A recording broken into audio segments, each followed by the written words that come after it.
امام مالک رحمۃ اللہ علیہ نے نافع اور عبداللہ ابن دینار سے خبر دی اور انہیں حضرت عبداللہ بن عمر رضی اللہ عنہ نے کہ ایک شخص نے نبی کریم صلی اللہ علیہ وسلم سے رات میں نماز کے متعلق معلوم کیا تو آپ صلی اللہ علیہ وسلم نے فرمایا کہ رات کی نماز 2 رکعت ہے، پھر جب کوئی صبح ہو جانے سے ڈرے تو 1 رکعت پڑھ لے، وہ اس کی ساری نماز کو طاق بنا دے گی۔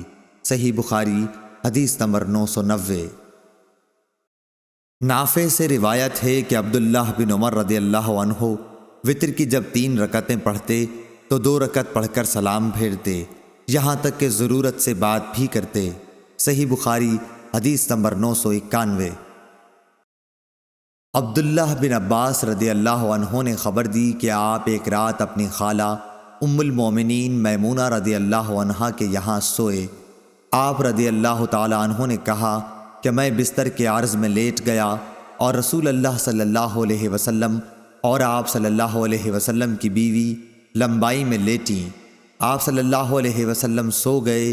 جب آدھی رات گزر گئی یا اس کے لگ بھگ تو آپ صلی اللہ علیہ وسلم بیدار ہوئے۔ نیند کے اثر کو چہرے مبارک پر ہاتھ پھیر کر آپ نے دور کیا۔ اس کے بعد آل عمران کی 10 آیتیں پڑھیں۔ پھر ایک پرانی مشک پانی کی بھری ہوئی لٹک رہی تھی۔ آپ صلی اللہ علیہ وسلم اس کے پاس گئے اور اچھی طرح وضو کیا اور نماز کے لیے کھڑے ہو گئے۔ میں نے بھی ایسا ہی کیا۔ آپ صلی اللہ علیہ وسلم پیار سے اپنا داہنا ہاتھ میرے سر رکھ کر اور میرا کان پکڑ کر اسے ملنے لگے۔ پھر آپ صلی اللہ علیہ وسلم نے 2 رکعت نماز پڑھی، پھر 2 رکعت، پھر 2 رکعت، پھر 2 رکعت، پھر 2 رکعت، پھر 2 رکعت، سب 12 رکعتیں، پھر 1 رکعت وتر پڑھ کر آپ لیٹ گئے، یہاں تک کہ مؤذن صبح صادق کی اطلاع دینے آیا تو آپ صلی اللہ علیہ وسلم نے پھر کھڑے ہو کر 2 رکعت سنت نماز پڑھی، پھر باہر تشریف لائے اور صبح کی نماز پڑھائی۔ صحیح بخاری حدیث نمبر 992۔ عمرو بن حارث نے خبر دی، ان سے عبد الرحمن بن قاسم نے اپنے باپ قاسم سے بیان کیا اور ان سے حضرت عبداللہ بن عمر رضی اللہ عنہ نے بیان کیا کہ رسول اللہ صلی اللہ علیہ وسلم نے فرمایا، رات کی نمازیں 2 رکعتیں ہیں، اور جب تو ختم کرنا چاہے تو 1 رکعت وتر پڑھ لے، جو ساری نماز کو طاق بنا دے گی۔ قاسم بن محمد نے بیان کیا کہ ہم نے بہت سوں کو 3 رکعت وتر پڑھتے بھی پایا ہے، اور 3 یا 1 سب جائز ہیں، اور مجھ کو امید ہے کہ کسی میں قباحت نہ ہوگی۔ صحیح بخاری حدیث نمبر 993۔ عروہ بن زبیر نے بیان کیا کہ حضرت عائشہ رضی اللہ عنہا نے انہیں خبر دی کہ رسول اللہ صلی اللہ علیہ وسلم 11 رکعتیں وتر اور تہجد کی پڑھتے تھے۔ آپ صلی اللہ علیہ وسلم کی یہی نماز تھی، مراد ان کی رات کی نماز تھی۔ آپ کا سجدہ ان رکعتوں میں اتنا لمبا ہوتا تھا کہ سر اٹھانے سے پہلے تم میں سے کوئی شخص بھی 50 آیتیں پڑھ سکتا، اور فجر کی نماز فرض سے پہلے آپ سنت 2 رکعتیں پڑھتے تھے۔ اس کے بعد ذرا دیر داہنے پہلو پر لیٹے رہتے، یہاں تک کہ مؤذن بلانے کے لیے آپ کے پاس آتا۔ صحیح بخاری حدیث نمبر 994۔ انس بن سیرین نے بیان کیا، کہا کہ میں نے ابن عمر رضی اللہ تعالی عنہ سے پوچھا کہ نماز صبح سے پہلے کی 2 رکعتوں کے متعلق آپ کا کیا خیال ہے، کیا میں ان میں لمبی قرأت کر سکتا ہوں؟ انہوں نے فرمایا کہ نبی کریم صلی اللہ علیہ وسلم تو رات کی نماز تہجد 2 رکعت کر کے پڑھتے تھے، پھر 1 رکعت پڑھ کر ان کو طاق بنا لیتے، اور صبح کی نماز سے پہلے کی 2 رکعتیں سنت فجر تو اس طرح پڑھتے گویا اذان اقامت کی آواز آپ کے کان میں پڑ رہی ہے۔ حماد کی اس سے مراد یہ ہے کہ آپ صلی اللہ علیہ وسلم جلدی پڑھ لیتے۔ صحیح بخاری حدیث نمبر 995۔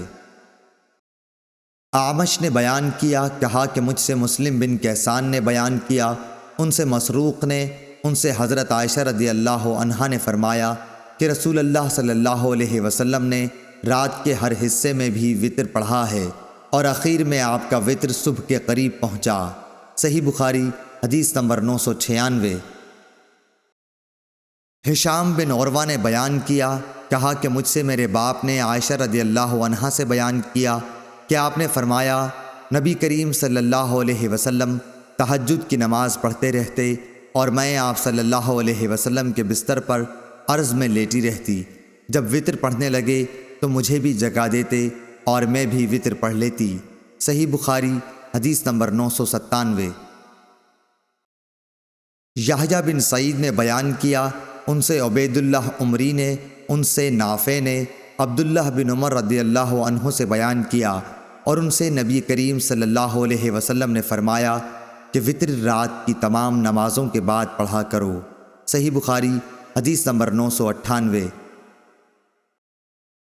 امام مالک نے بیان کیا، انہوں نے ابو بکر بن عمر بن عبد الرحمن بن عبداللہ بن عمر بن خطاب سے بیان کیا، اور ان کو سعید بن یسار نے بتلایا کہ میں عبداللہ بن عمر رضی اللہ عنہ کے ساتھ مکے کے راستے میں تھا۔ سعید نے کہا کہ جب راستے میں مجھے طلوع فجر کا خطرہ ہوا تو سواری سے اتر کر میں نے وطر پڑھ لیا، اور پھر عبداللہ بن عمر رضی اللہ عنہ سے جا ملا۔ آپ نے پوچھا کہ کہاں رک گئے تھے؟ میں نے کہا میں اب صبح کا وقت ہونے ہی والا تھا، اس لیے میں سواری سے اتر کر وطر پڑھنے لگا۔ اس پر حضرت عبداللہ بن عمر رضی اللہ عنہ نے فرمایا کہ کیا تمہارے لیے نبی کریم صلی اللہ علیہ وسلم کا عمل اچھا نمونہ نہیں ہے؟ میں نے عرض کیا کیوں نہیں، بے شک ہے۔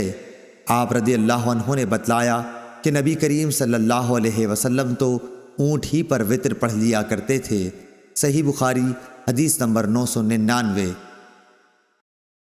جویریہ بن اسما نے بیان کیا، ان سے نافع نے اور ان سے عبداللہ بن عمر رضی اللہ عنہ نے کہ نبی کریم صلی اللہ علیہ وسلم سفر میں اپنی سواری ہی پر رات کی نماز اشاروں سے پڑھ لیتے تھے، خواہ سواری کا رخ کسی طرف ہو جاتا، آپ صلی اللہ علیہ وسلم اشاروں سے پڑھتے رہتے، مگر فرائض اس طرح نہیں پڑھتے تھے، اور وطر اپنی اونٹنی پر پڑھ لیتے۔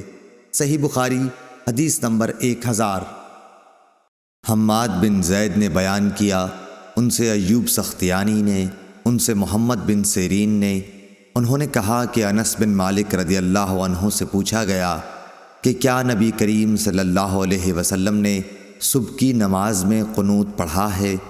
آپ رضی اللہ عنہ نے فرمایا کہ ہاں۔ پھر پوچھا گیا کہ کیا رکوع سے پہلے؟ تو آپ نے فرمایا کہ رکوع کے بعد تھوڑے دنوں تک۔ صحیح بخاری حدیث نمبر 1001۔ عاصم بن سلیمان نے بیان کیا، انہوں نے کہا کہ میں نے انس بن مالک رضی اللہ عنہ سے قنوت کے بارے میں پوچھا تو آپ رضی اللہ عنہ نے فرمایا کہ دعائے قنوت حضور اکرم صلی اللہ علیہ وسلم کے دور میں پڑھی جاتی تھی۔ میں نے پوچھا کہ رکوع سے پہلے یا اس کے بعد؟ آپ نے فرمایا کہ رکوع سے پہلے۔ عاصم نے کہا کہ آپ ہی کے حوالے سے فلاں شخص نے خبر دی ہے کہ آپ نے رکوع کے بعد فرمایا تھا۔ اس کا جواب حضرت انس نے یہ دیا کہ انہوں نے غلط سمجھا، رسول اللہ صلی اللہ علیہ وسلم نے رکوع کے بعد صرف 1 مہینہ دعائے قنوت پڑھی تھی۔ ہوا یہ تھا کہ آپ صلی اللہ علیہ وسلم نے صحابہ رضی اللہ عنہم میں سے 70 قاریوں کے قریب مشرکوں کی ایک قوم بنی عامر کی طرف سے ان کو تعلیم دینے کے لیے بھیجے تھے۔ یہ لوگ ان کے سوا تھے جن پر آپ نے بد دعا کی تھی۔ ان میں اور حضرت صلی اللہ علیہ وسلم کے درمیان عہد تھا، لیکن انہوں نے عہد شکنی کی اور قاریوں کو مار ڈالا، تو حضرت صلی اللہ علیہ وسلم 1 مہینے تک رکوع کے بعد قنوت پڑھتے رہے، ان پر بد دعا کرتے رہے۔ صحیح بخاری حدیث نمبر 1002۔ زائدہ نے بیان کیا، ان سے تیمی نے، ان سے ابو مجلس نے، ان سے انس بن مالک رضی اللہ عنہ نے کہ نبی کریم صلی اللہ علیہ وسلم نے 1 مہینے تک دعائے قنوت پڑھی اور اس میں قبائل رعل و ذکوان پر بد دعا کی تھی۔ صحیح بخاری حدیث نمبر 1003۔ خالد حذا نے خبر دی، انہیں ابو قلابہ نے، انہیں انس بن مالک رضی اللہ عنہ نے، آپ نے فرمایا کیا حضور صلی اللہ علیہ وسلم کے عہد میں قنوت مغرب اور فجر میں پڑھی جاتی تھی؟ صحیح بخاری حدیث نمبر 1004۔